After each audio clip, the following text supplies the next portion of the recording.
Hello. Hey, Geoff. How are you? So good to have you Hi, here. Geoff McCabe, CEO of the Divi Project. How are you? I'm very good here in Costa Rica, and we're actually having a like a year-end farm party with all the workers from my organic farm and eco village, and there was like a secret Santa thing, and so they were there with all their families and all the kids running around, and so I left that to come and do this interview because I wanted to do this, and it Oh, was it was a lot of fun. There, it's mostly a lot of Nicaraguans that work for us and Costa Ricans and people from around the area, and it's really fun. So everybody knows about Divi. They don't know what it is. They think it's cool. So, that's, but they don't know what it is. Some of them, some of our farm workers even have Divi. They don't know what it is, but they have some and I like hold it for them. I But they love put it. in some of their salary, Yeah, and and they all think they're going to be billionaires someday. So that's we'll a, see. that's an awesome feeling. Good for them. Sounds like a Yeah, really amazing community that you're in. Sorry yeah. to take Costa you Rica is away a great place. from it tonight, but I appreciate you being here. So you have an organic farm. How fantastic. I've been buying organics for quite a few years, actually since my children were young, and I have a 25 and 22-year-old. So Mhm. very nice. Yeah, it's good. Well, I hope one day people will be able to buy organic food with Divi, but it's Yeah, going to take a few more years to get there. yeah, but it can get there. So speaking about Divi, the Divi project, I've been running a master node with the Divi and with a Divi master node, and it's been a great experience for myself because it's just been a very easy go, one-click Machi master node, and any sort of issues I've ever had, I've been able to contact the voice in your service department, who was fantastic. Yeah, What he's a great. Oh, he's superb, really, and his mannerism is just impeccable, I have to say. Yeah, So, I just love hearing him talk. He has such a beautiful voice. right? He really does. Yeah, I should have him. We should have him do interviews, actually. I think I've asked him, so we've agreed. So, but I think what we'll do is we'll do a walkthrough with one of the master nodes and sort of explain how to Hmm. set it up or something. But yeah, Yeah. really cool. So yeah, and it's just been a lot of fun, and there's been so much hype and a lot of great things with Divi. I had Nick on. We did an interview, and he explained a little bit about the company. You have Divi. You have some merch now. I just noticed that too. It was advertised on Twitter. Very cool. But Yeah. tell us whatever, wherever you want to go with this. Like if you want to talk about yourself or how or why you started this, and how you got to be where you are now. Yeah, well, so Divi, we started during the ICO craze. I was the first investor in another cryptocurrency called Nimiq, Nimiq, which is Mhm. a really good cryptocurrency that nobody's ever heard of, and they have a bunch of geniuses on their team. And but I could see that they weren't very strong in the marketing side, and I'd given them a lot of ideas that I thought were really important, the now former CEO wasn't very open to new ideas, and so I thought, there's the world's a big place. It's big enough for more than one user-friendly cryptocurrency, and so I decided to create Divi with some friends and go in a different direction. And I still have Nimiq, and I still support them and go to their parties. They're actually here in Costa Rica, not very far away, about 25-minute drive from here. And so we still talk a lot. Like I try to talk to as many of the like founders of other cryptocurrencies as I can, because Mhm. that's how you get great information. And that's part of what I think one of the successes of Divi is, that we're very social with other successful companies and companies that aren't successful. When people have problems, I like to talk to them too, Mhm. and I like to learn. I'm one of those people that likes to learn from other people's mistakes. I don't have to make all my own mistakes. Mhm. When you're young, you try to make, especially young men, I think we like to make our own mistakes and not ask for directions and this kind of stuff. But as you get older and wiser, you learn that it's a lot smarter to let other people help you. So Mhm. um, that's one of the things that really I think sets us apart, is that we talk to a lot of people out there. Um, we go to a lot of conferences now, even if we're not presenting, we just go and hang out and meet people, and you just get so many great gems of wisdom. Each person has some great gem of wisdom, if you talk to them for a while, or a perspective you haven't thought of, so, and learning things from different people in different countries. So much of what you read on the internet about stuff is old news, not fake news, just old news. The stuff that's really working and marketing and stuff, it's not what anybody sees. It's all this sort of underground tricks of the trade that we have that have made us really starting to get more and more well known, and have kept us doing well when so many other cryptocurrencies have fallen away and are slowly becoming the living dead, where they're still on CoinMarketCap, but nobody's really doing anything. There's no real team behind them, and people don't bother to sell them because they've already lost so much on it. They just hope that maybe someday it'll go up, Yeah. So it's on the other hand, we're charging ahead very quickly, and it's interesting. We have new people joining now every day. Our master nodes are going up a lot.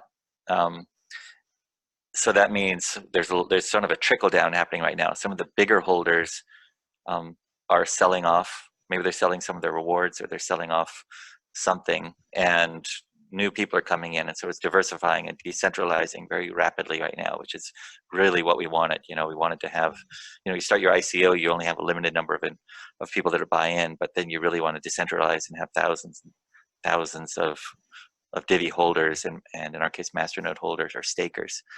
So that's something that's happening, and it took about 2 years to get to that point, right? So we did our ICO.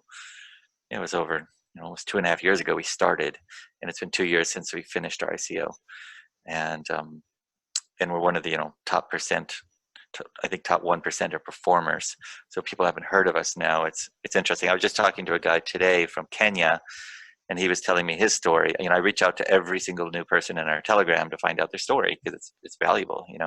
People are always surprised that the CEO of a cryptocurrency, who probably has more important work to do, is reaching out to them. But I can tell you there's almost no more important work to a CEO than finding out what's actually going on, and so by talking to each person a little bit, I find out what's going on, and it's really interesting. Here's a guy in Ghana. It's a country in Africa that a lot of people haven't even heard of. And we read a lot about how crypto is supposed to be huge in Africa someday, but people don't understand why. The founder of Twitter, Jack Dorsey, was just over there and talking about it, and how he was saying he's going to move there, and there's 1.2 billion people or something like that in Africa, and he wants to get them into Bitcoin. And we hear that CZ from Binance is spending a lot of time and a lot of money in Africa, but people don't really know why. And so it's interesting to actually talk to the people that are there and find out what their actual needs are and how they think of it. And one of the things we find out is that in Africa, people are very young. The average age is much younger than other places, and they don't all have computers, but they all have a cell phone now, especially, and there's a lot of cities, with millions of people, and they're all young people. They're not very wealthy by international standards, but for their country they are, and they have, they're a middle class, and they all have cell phones. And so we're really working on services for them, because their banking is terrible, their currencies are terrible. Like, we want Bitcoin and Divi to, and when my father, he visits every year. He comes over and visits every year. And he was coming here before cell phones became a thing here. Africans had cell phones. So we're talking years ago. And I always knew this, and I couldn't believe it. I was quite surprised to understand that. I always say, they may not have food, but they have a cell phone. So, well, they have food, but I don't mean that way. Yeah, I mean, we imagine a lot. We don't really know, right? So we haven't been there. And every country is different in Africa. Some countries are pretty well run by their government, Ghana being one of them. And then often the country next door has perpetual civil war. So, they all have different languages, but there are a bunch of African countries where everybody speaks English. Ghana is one of them. Nigeria is another one. So there's this phenomenal opportunity there, because all the young people, they see the opportunity. If they can learn English well enough and they can learn about technology, they can now connect with the internet or on their phones with anybody in the world, and they can get jobs. There's more and more telecommuting. Well, if any job that a telecommuter can do, somebody in Africa can do, right? So there's phenomenal opportunity. And when your banking system is terrible and you can't trust your own currency and banks are corrupt, cryptocurrency starts looking really good. And so that's why there's this opportunity over there. And so we try to imagine what they might want. You know, we listen to Andreas Antonopoulos and some of the other visionaries, and they kind of tell us the opportunity, but the details are missing, right? So we know that there's all these young people in Africa that love technology and crypto's for them, but what does that really mean? Like, how are they going to use crypto? They're just going to buy it and speculate in it, like what happened in the States. That, you know, that just creates a bubble, right? How are they really going to use it? Are they going to be able to buy stuff at stores over there? And how do you get Divi into stores? So that's what we're really kind of focusing on, and trying different things, thinking different things, and finding out what people's real needs are, as opposed to what we imagine they might be, right? So yeah, so that's kind of a lot of what I'm doing, is talking to people in different countries. Venezuela is another one where we've heard in the crypto news, we're always talking about Venezuela because their currency is horrible and the government's horrible, and so therefore everybody there loves crypto. But in fact, it's not true. Very few people are using crypto there, despite huge amounts of effort to try to publicize it there. And people still aren't using it. And the real reason, I think, is just that it's too hard to use.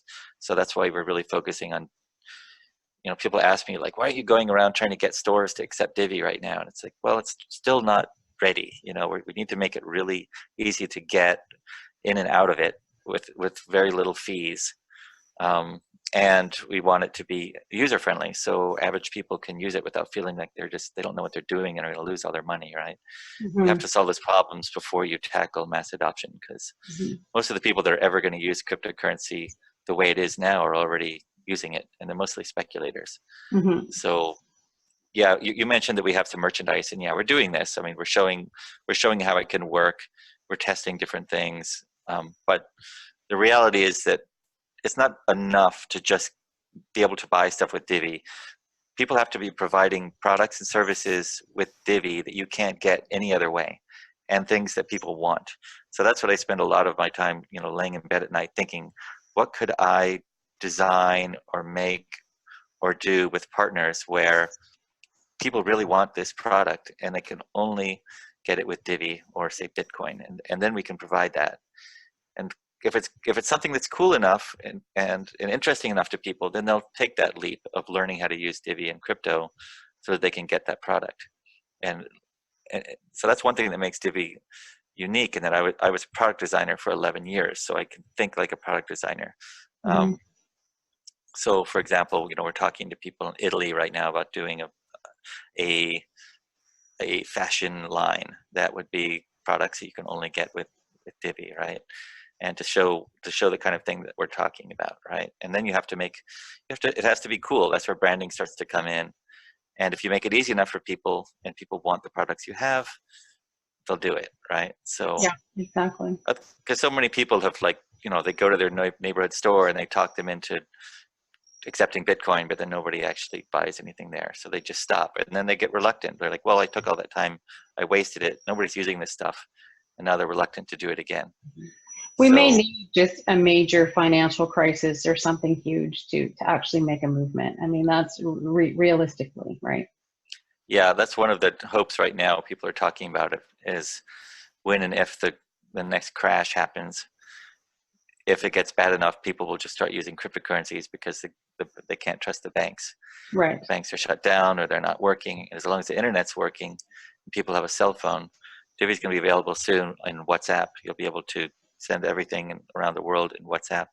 Merchants will be able to take Divi through WhatsApp just using a QR code. So people don't even need the Divi app; they just need WhatsApp, and everybody has it, right? Right. So now you don't need credit cards. You know, and in the United States, credit cards may take 2%, 2.2%. In places like Costa Rica, where I am, they take 4.5%, and the government takes another 5 or 6% and holds it for you to, you know, all year until you pay your taxes with it. So people are thinking, you know, it makes more sense in some countries than, say, the United States. And so, you know, a lot of our fans are in the US, but in reality, we're thinking about countries where right now that crypto can make a bigger difference in people's lives. Yeah, absolutely. And it'll be interesting to see, you know, how that's going to play out. I mean, I talked to you a little bit about, there's a company I'm working with, which I can't mention the name, but it's the largest company in the world in their industry. And I'm going to help them promote it in the crypto marketing, for the marketing in the crypto world. And, you know, there could be opportunity with Divi there. And you know, these are opportunities to help bring together a lot of these projects and people and work together and build something together. I think that's really important too. Yeah. But on a mass scale, definitely something huge has to happen in the world to move people enough to want to learn and use something that's completely new and a new wheel, Yeah. especially when we're talking about currency. Yeah. Or it just happens very slowly, right? Right. But there are certain markets where using cryptocurrency does make a lot of sense. You know, for example, if some stores, I used to own 30 retail stores, you know, we marked up our products 3 times at least doing like retail. Mm-hmm. Almost everything was triple. So paying the credit cards didn't matter that much, that, you know, 2 or 3%. But if you're something like a grocery store where most people are paying with credit cards or debit cards, then, but your margin may only be 10% on the products. If you can save 2%, so your margin goes from 10 to 12, it's a 20% higher profit margin. That's Mm-hmm. huge, right? That's a giant amount. So we have to look at the right markets for crypto and where they really make sense. And in other countries, that's even more magnified. So one of the things, I have a couple of travel businesses here in Costa Rica. So travel is a good one because people aren't sure which currency to carry with them. They don't want to get stuck with a bunch of foreign cash when they leave. They're worried about getting ripped off in the exchange rate. So if they could just pay with the same currency in Costa Rica that they already got into their wallet in the States, and the merchant and the merchants, or the hotels, like we have a hotel, 2 hotels and a restaurant.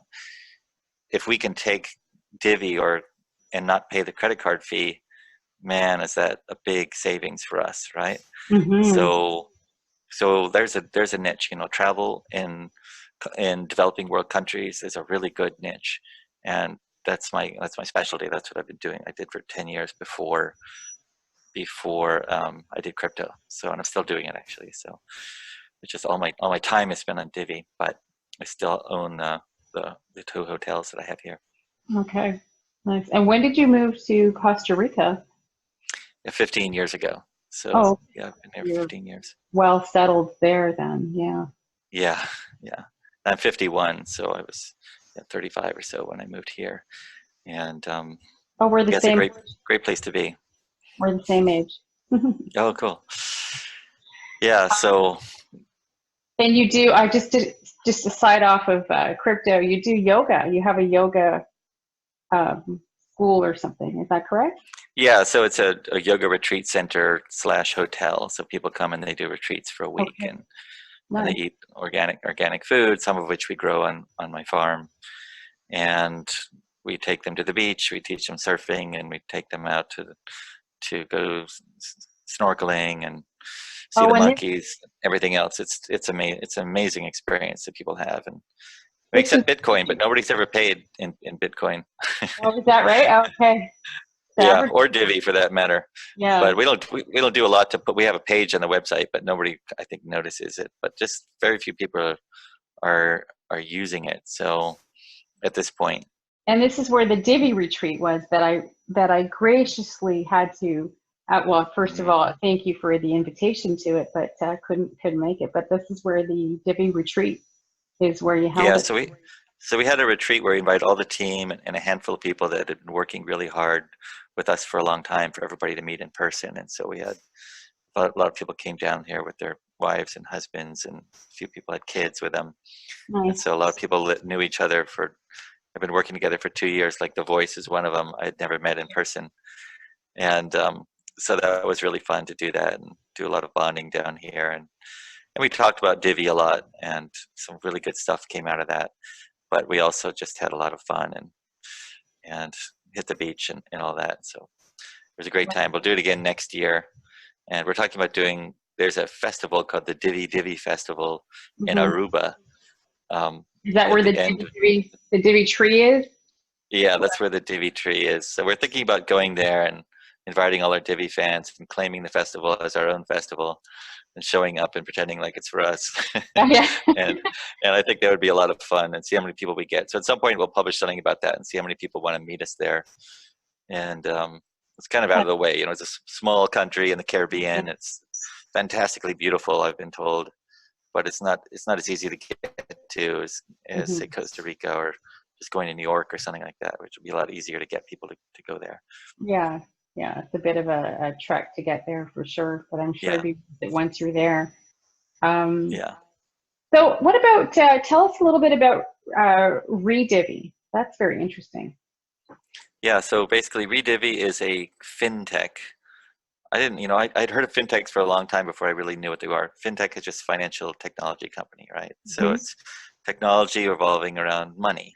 Hmm. So we bought 30% of a company called um, and we put it together with Divi to make Redivi. And that's kind of what we started. As soon as we started talking about merging with them, we just sort of merged the two names and started calling it Redivi. And then we spent a lot of time trying to come up with a better name, and we couldn't come up with a better one than our sort of cobbled together name. We really liked it, and so we stuck with it. And but what's really amazing about Redivi is that we're basically have something that no other cryptocurrency has. We have our own bank where we have legally it's called a controlling share. Even though it's not more than 50%, we have enough of a percentage that it's considered to be a controlling share by the international um, bank banking regulations revolving around money laundering. It's called the FATF, Financial Action Task Force.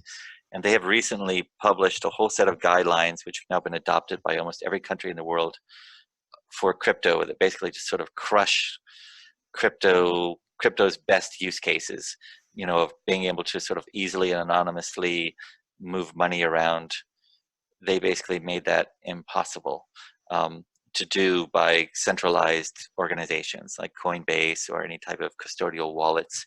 Now, in order to move money from one to the next, you have to include a whole bunch of AML and KYC data for both the receiver and the and the sender, which, you know, ruins the best point of, of some of the best points of crypto, right?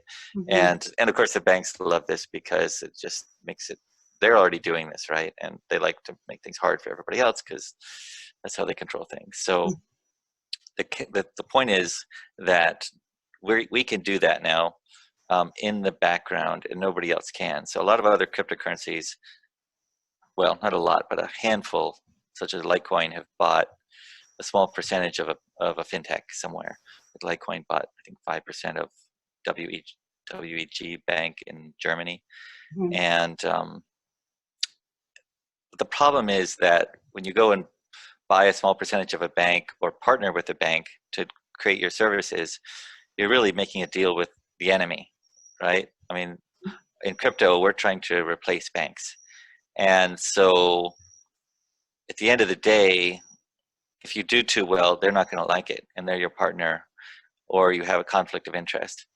But in our case, because we own enough of Redivi and we're very much in alignment with the owners of Redivi, they understand the future. And that's why they wanted to partner with us, because they understand that cryptocurrency has the potential to disrupt their entire business, which is mainly remittances. Remittances are a $700 billion a year business, bigger than the whole market, you know, 3 or 4 times bigger than the entire market cap of all the cryptos put together. And that's every year that gets passed around. And so basically, we're able to, whatever regulations are thrown our way, we're able to pass, we're able to do transactions without having to KYC people multiple times throughout the ecosystem. For example, if people come into our wallet and they want to use these services, they can do KYC one time, and then we can, for example, they could use our exchange, or they could use the fintech bank, or they can use all these different services, financial services, all different fintechs. As long as we own 30% or so of that bank, they can just start using that service, because we can pass their user information in the background if they want to use it. any other company is going to have to then say, okay, well, you're going to have a 3-day delay or a week delay while you send all your paperwork again to this service. And that gives us such a phenomenal advantage over all of our competitors, because it makes it's streamlined, and it makes it just very simple and easy for people. Pretty And seamless. so with that, yeah, so with that service, it's hard to really explain the importance of that, but people in the industry, when I give talks about it, are just sort of amazed, like they never thought about it before. But part of it's because these regulations are so new, so many cryptocurrencies were caught. They weren't expecting this, and people knew regulations are coming, but they didn't know what was coming. In fact, a lot of people were saying, we don't care if there's regulations, we just want something so we know we can move on. But this was really bad. It was really bad for crypto, and it caught with a lot of people unable to function in a way that people want to do business, And so when we're ready, we'll see who else does this. So far, nobody else that we know of has done what we've done. But when we're ready, you'll be able to basically get into our wallet and just use all kinds of financial services in one place really easily. And people will be able to do, like, set up a bank accounts with one click. We can have almost everybody in the world. All they have to do is show an ID card from their country and have a phone number. That's amazing. Oh, I think you froze. Yeah, you're frozen. So 1 second. Okay, you're back. There you go. You were frozen. Yeah, I'm here. We're good. So yeah, that's a powerful tool right there when you say it like that. And it is leading in the industry. I have not heard of this until Divi. So if you're working on that and you're already at the stages of wherever you are with this, that's pretty phenomenal in the world, and how we do banking today. So yeah, and the reality is that crypto is not going to crush the banks anytime soon, right? If fiat ever really goes away, there's you hear a lot of crazy talk, and people are a lot of hopeful wishing, about the Federal Reserve and stuff. The reality is it's probably that stuff's not really ever going to go away. It's just going to shift and change, right? And so we've taken a very realistic point of view and saying that the only way to sort of beat the banks is to play their game, get involved with them, but do it in a way that has integrity, has people and users in mind. And what we want to do is we want to drive fees down to zero or near zero for most basic financial services, like storing money, sending money, exchanging money for different types. We want to drive all those to zero. And the reason is because when everything's zero, then it really becomes a personal choice whether you hold your money in dollars or euros or in Divi or Bitcoin.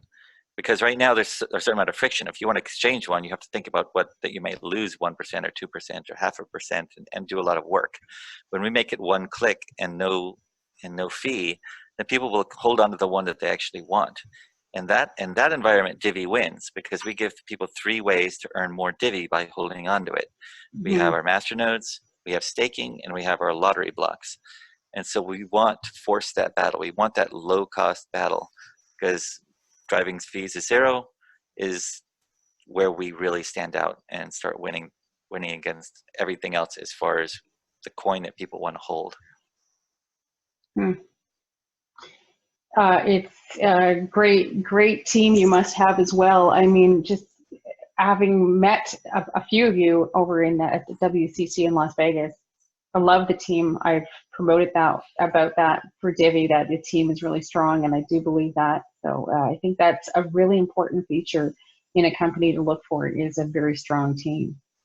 And you certainly seem to have the talent and the knowledge and even your background as an entrepreneur. I think it's really important. You, as a CEO of the company, that's also a very important aspect I look for anyway in a company. Yeah. But yeah, I would love to talk a little bit more too, if you can talk a little bit about the exchange. Now, this is an exchange you're currently working on, you're developing. Is that correct, or is that? Well, we haven't announced anything yet, but we need we need to, the goal is to get it so that people can easily get in and out of Divi and the other cryptocurrencies in our wallet. And as that happens, the wallet starts to become transformed from a wallet into an actual platform where people can build add-ons or like extensions, the way Google Chrome is a platform, and people can add extensions to Chrome that do different things. So we'll have the same kind of system. Mm-hmm. And basically with that, people can make apps within our app that use all the APIs within the services we're providing and the APIs from the other apps. Like for instance, we'll have our basic wallet that people will get into that holds your Divi and your Bitcoin and a few other coins, but there will also be a Redivi app for people to do their banking and hold their fiat money and that kind of thing. And that would be like a one-click add-on that's people just have to click it to activate it, and then it comes into their wallet just the way you add an extension to Chrome, right? So then somebody can make a piece of software that also is a one-click add-on that uses Divi and our fiat services in Redivi in their app. So that's like where maybe an exchange app would come in. So somebody could make an exchange app and people can start to use it, and it can just connect directly right to the services we already have. Makes it really, really streamlined, right? So that's something that nobody else is doing that we know of. And of course, all this takes time. Luckily, we have a fantastic development team, Mm-hmm. and we've been just basically rolling out one improvement after the other since we started this. And that's, I think, what's really helped us stand out is that we just keep delivering lots of great updates and new technologies. So, and we report it. For people that don't know about us, we have an update every single Friday where we talk about the week. My partner Nick writes it and lets everybody know stuff. We always have a lot of screenshots and photos of what's going on, all the different announcements of the week, put them in one place so people can easily kind of go back in time and catch up on all the developments and where we're at. So people love that, because so many teams, Mm-hmm. like when they get into trouble, and most teams right now are in trouble, they just sort of disappear. They don't say much, and and people just don't know where they are, and people lose confidence in that. So we try to stay in constant contact with our community. That's really smart. Communication is so important. I agree. I absolutely. Yeah, everybody knows that, but it's amazing how many people don't do it, and I think it's because a lot of teams just don't have the right experience. They don't do marketing. A lot of them are very introverted. They're coders, developers, or introverted people, so they find the communicating and talking about themselves uncomfortable. I'm very introverted myself, and it's not necessarily comfortable to talk about myself, and so you kind of learn. But I'm 51 years old. I've become a lot less introverted over time. Running businesses, you have to be in front of people a lot. So I've learned to do that. But I understand why other teams have a hard time doing it. But it kills your business if you're not communicating with your fans. It just does. And I don't understand why they aren't learning this lesson, but I can tell you they're not. So communication with their fans and within their own team and their company, and it's so important. Absolutely. Yeah, no, that's great. It's great to hear that. I like your team. I mean, I like it. I feel very comfortable when I have conversations with any of you and learning about it, and it feels good to me. Yeah, so we've talked about a few things. Is there something else that we can talk about here that's on your roadmap, or what your roadmap looks like? I think that one of the most really interesting thing is the mobile app that we have coming out. It's really going to be amazing, and you'll be able to set up a master node with one click with a Mochi. We call it Mochi. I think you would pronounce it Maki or Machi. People often don't know how to pronounce it, but we say Mochi. Yeah, even though it's spelled MOCCI, so we could call it Mochi. So the Mochi will be in the mobile wallet. So you'll be able to set up a master node from your wallet and check it. You'll get updates from it, and the wallet was going to actually remind you if like you're doing something bad with your security, it'll remind you. So we're going to really help people make good decisions about protecting themselves, because it's not good, you know, when people lose their money or they make dumb mistakes, then they have bad passwords.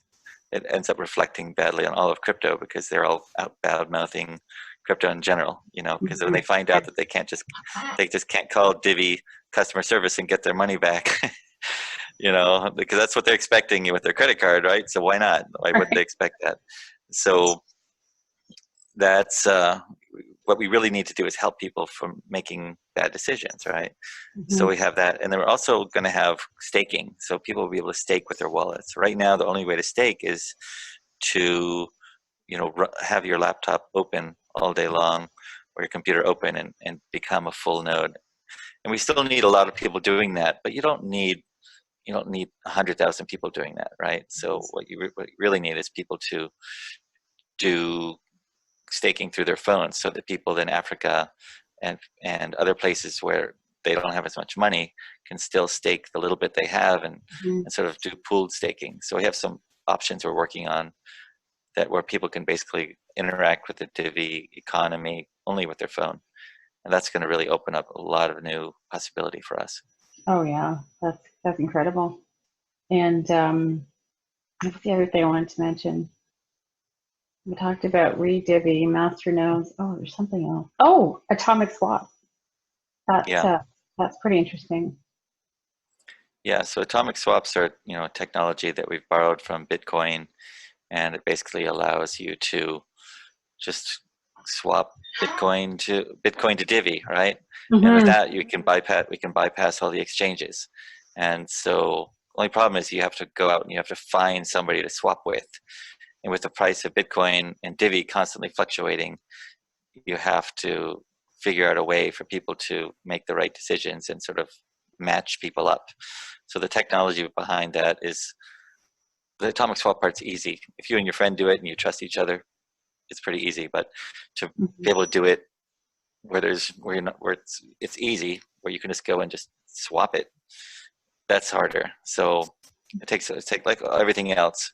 It's easy, and the human element is what makes it challenging. You know, you don't want people to make mistakes, and you want it to be as easy as possible, so people don't have to really think about it. I mean, ideally, you just say, you click a button that says change this to Divi, from Bitcoin to Divi, and you click a button and it does it. And you don't even know who you swapped with, or you don't need to know the exchange rate or any other details. It just sort of happened, and the magic just happens.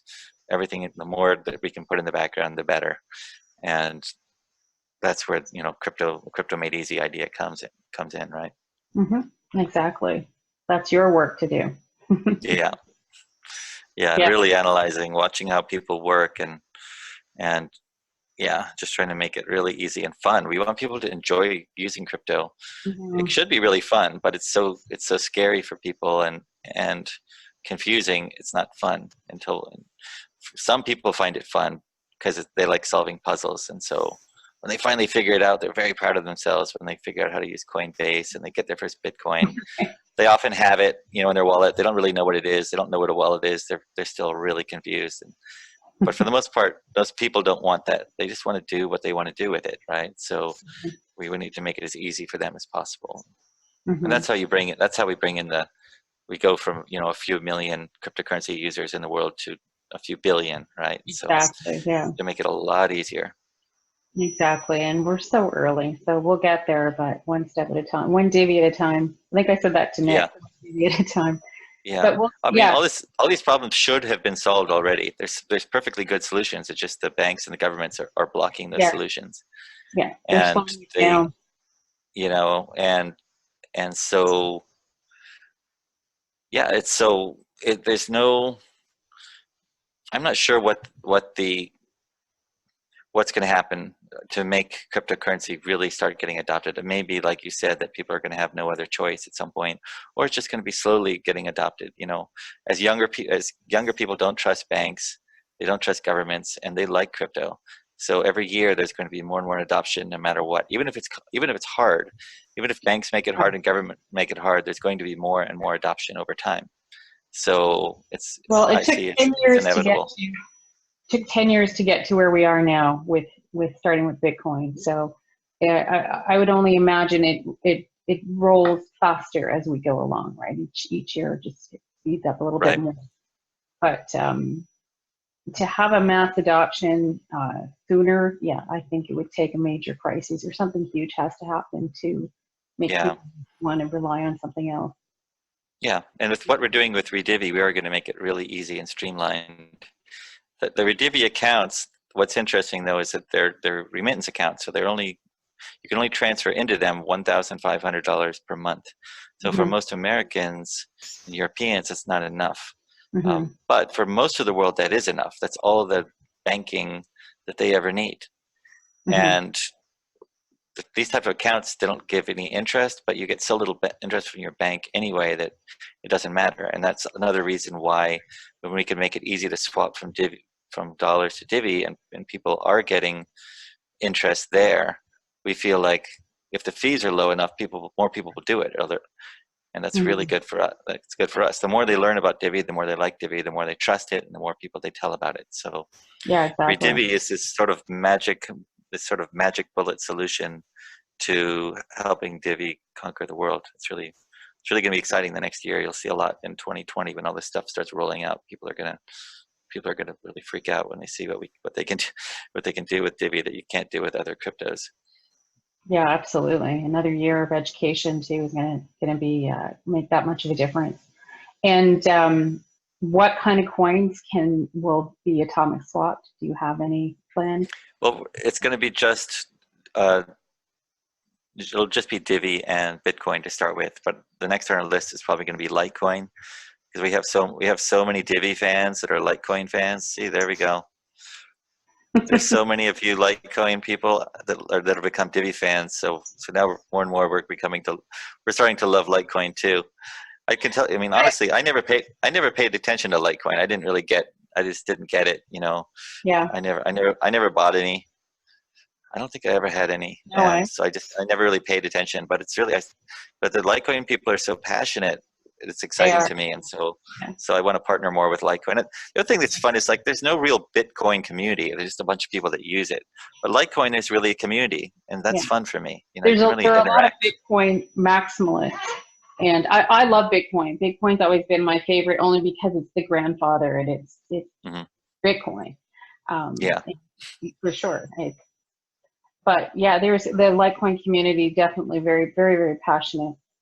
I mean, there's a crypto community, and I like to look at it that way. We are all crypto people, and we're a crypto family, and we're all one big group, and it's really about bringing everybody into this family, this world. So that's really what it is. That's how I see it anyway. But definitely a lot of passion in that. Yeah, and we want.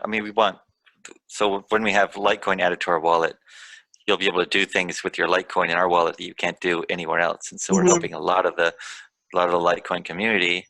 They don't care what wallet they use. Probably there's not some Litecoin wallet that they're passionately, clinging to. They just love their Litecoin, and the more they can do with it, the more happier they'll be. Right. So we're hoping that with communities like Litecoin, we can get people using the Divi wallet as part of the Divi economy. That's awesome. By providing these kind of services. Yeah, that's awesome. That's fantastic. Well, I think we can wrap it up around here. We don't want to go too long. I think we've been on. Well, we were set a half hour, but we went a bit longer. That's okay. Yeah, that's what I figured. That's okay. There's lots to say, and it's been great. So really appreciate having you here. And we'll do a follow-up in the new year. There's lots coming. There's lots that I'm working into, and with many projects, and would love to continue with these videos and keep everyone informed. Okay, yeah. Thanks for doing them. It's great to have more women involved in the space, and extremely important. So crypto is not going to get adopted until more women understand the value of crypto and what it can do for them and their families. And more men need to understand that. So you're part of the pushing everything towards a tipping point, because when women get involved, they tend to talk more with each other. They do more recommendations. They do more research, and and I think they'll use crypto more. So it's extremely important, and I always that's say women would be very educated. important to me. Yeah, I agree. Yeah. Yeah, I agree. We'll leave it there. Yeah. Yeah. Thanks, Geoff. Thanks. I really appreciate it. Thank you so much. We'll Okay. talk soon. Okay. Thank you. Bye. Bye. Hi, everybody. Thank you for listening to our interview tonight with Geoff McCabe, CEO of the Divi Project. If you want to learn more about the Divi Project, go to diviproject.org. That's their website. You can learn more about who they are and, for instance, their master nodes and their nodes. They're on Telegram, too. They have a Telegram chat, the Divi Project, and on Twitter at the Divi Project as well. So I'm also on Twitter at Crowdfluence1. And yeah, thank you again. Please like and subscribe and share. If you could share this, that would be wonderful. The more that we can spread the word and help educate others is really important. And so thank you. Thank you very much. Appreciate it. Bye-bye.